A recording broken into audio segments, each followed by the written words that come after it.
Você teve aulas durante todo o dia. E o que fazer? Revisar conteúdos ainda? É necessário? É necessário. Ao menos alguns instantes, saboreando e, na verdade, refletindo sobre os conteúdos ministrados de forma anterior, isso é relevante e aumenta a sua capacidade de absorção de alguns conteúdos. Só não exagere. O sono é essencial.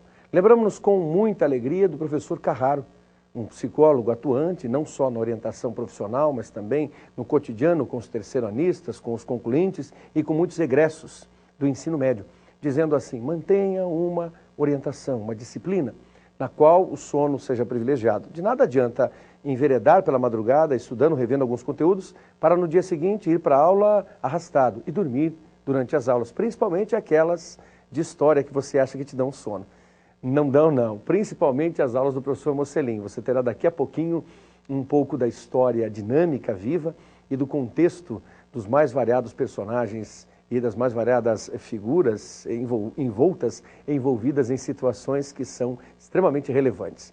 Então o detalhe é privilegiar o sono, o descanso, mas também manter-se sempre ativo e ligado numa organização de atividades, nas quais você reveja a cada dia os conteúdos ministrados. Fazer os exercícios é importante? Não, não é importante, é fundamental. Bom trabalho. Olá, pessoal. Vamos falar inicialmente dos antecedentes da Segunda Guerra Mundial. A ascensão do nazismo na Alemanha. Derrotada na Primeira Guerra Mundial, os alemães, como já vimos anteriormente, foram humilhados no chamado Diktat de Versalhes. A chamada República de Weimar foi de 1919 até 1933. Caracterizou-se por várias crises políticas e econômicas. Porém, foi um período de extraordinária efervescência cultural. Nesta época, vamos ter no teatro Bertolt Brecht. No cinema, o expressionismo alemão com Fritz Lang, grandes progressos na física, obras literárias notáveis. Nas artes, o expressionismo com Conrad Felix Miller, Otto Dix e tantos outros. Adolf Hitler vai ter uma atuação política importantíssima na história da Alemanha. Ele nasceu na Áustria, em 20 de abril de 1889.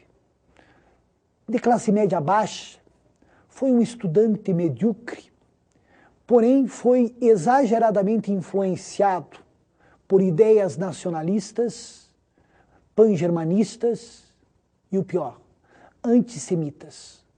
Lutou na Primeira Guerra Mundial no exército alemão, chegou a cabo, ferido, recebeu a notícia da derrota num hospital, chorou copiosamente.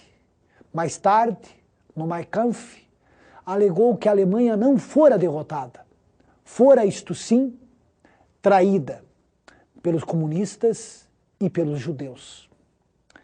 Os alemães não estavam conseguindo pagar as cotas da dívida de guerra. Com isso, a crise econômica e financeira foi se agravando. O apogeu ocorreu em 1923, com a hiperinflação.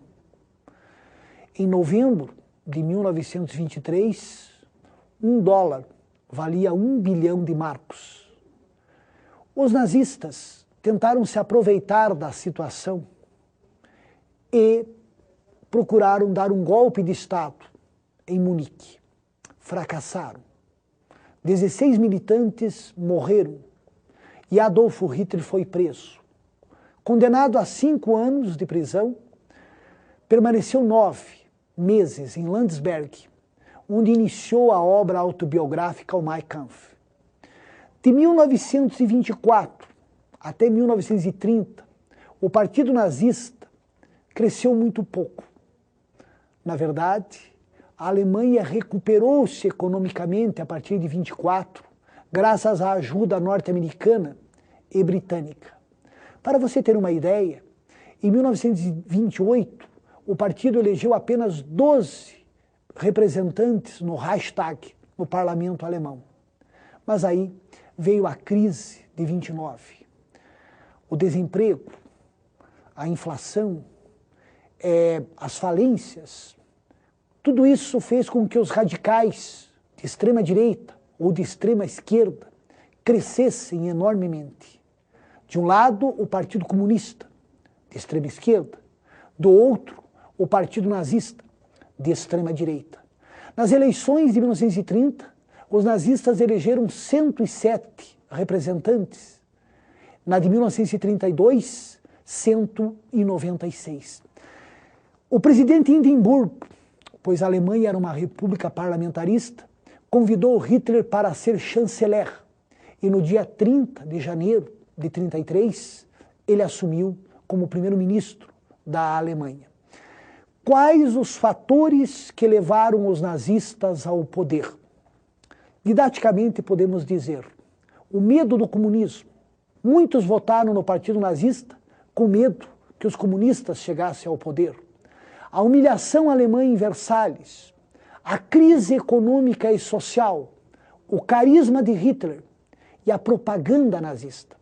A propósito, sem nenhum juízo de valor, a propaganda nazista era altamente qualificada. É preciso não esquecer que Hitler chegou ao poder pela via eleitoral, dentro da legalidade da República de Weimar. Mas logo convocou novas eleições. E com o incêndio do Reichstag, que ele atribuiu aos comunistas, iniciou uma onda de repressão. Ainda em 1933, os demais partidos foram colocados na ilegalidade e o totalitarismo começou a ser implantado na Alemanha. Em 1935, pelas leis de Nuremberg, os judeus vão sofrer uma série de segregações. Inclusive, algumas profissões vão ser vetadas a eles. Hitler começa a violar o Tratado de Versalhes, remilitarizou a Renânia, restabeleceu o serviço militar obrigatório. Em 1936, na Olimpíada de Berlim, procurou mostrar toda a pujança, todo o esplendor da Alemanha. Já em 1934, uma política de eugenia, como chamavam de higiene racial, inicia as execuções de pessoas com problemas físicos e mentais.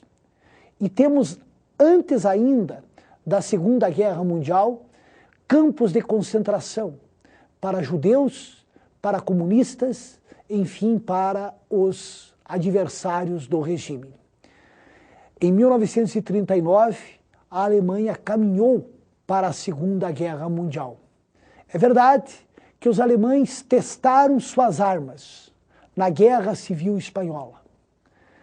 Em 1931, a Espanha tornara-se uma república, foi abolida a monarquia, mas o país era agrário, atrasado, semifeudal. Em 1936, uma frente popular, reunindo comunistas, socialistas, liberais, venceu as eleições. Houve um levante militar, pois duas instituições eram extremamente conservadoras na Espanha, a Igreja e o Exército. O país mergulha em uma guerra civil, que foi de 36 a 39.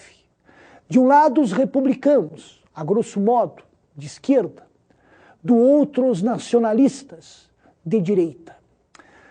Os republicanos receberam o apoio da União Soviética, da França e das brigadas internacionais. Já os nacionalistas tiveram o apoio de Hitler e de Mussolini.